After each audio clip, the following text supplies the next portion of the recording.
My greedy stepmother is demanding that I hand over my late mother's house because my father told her she could. I, at 31, have a stepmother whom my father married a year after my mother passed away. I felt uncomfortable seeing my father fall in love with another woman so quickly. I never thought much about it until my father and I found out that my mother left nothing to my father in her will. Instead, all her assets and her beach house were in my name. My mother left me a letter, and I ended up reading it and finding out things I wish I had never known. My mother, who was sick at the time, found out that my father was having an affair with another woman. She told me she had suspected it for a long time, since they found out about my mother's cancer, and since then my father had become distant.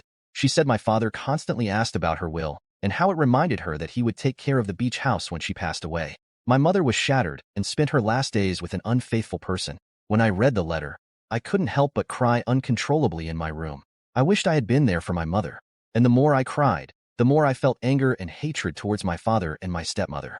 When my father found out he had nothing left, he started losing his temper and yelling, asking why he hadn't been left anything. It was clear that my father only cared about my mother's belongings and not her. I decided to leave my hometown and cut ties with my father and his lover. I decided to move to my mother's beach house, where I would try to start over. I've always worked from home, so moving to another area was never an issue.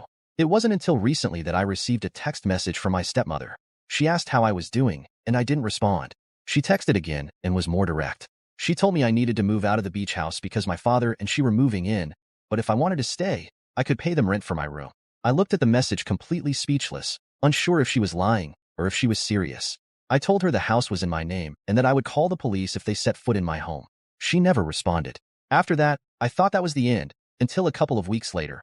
I received a notification on my phone while shopping that there was movement near my driveway. I opened the app and saw my stepmother and my father getting out of their vehicle as they continued to unpack their belongings. My heart sank, and I immediately felt anger within me. I decided to call the police in advance and told them there were people trespassing on my property.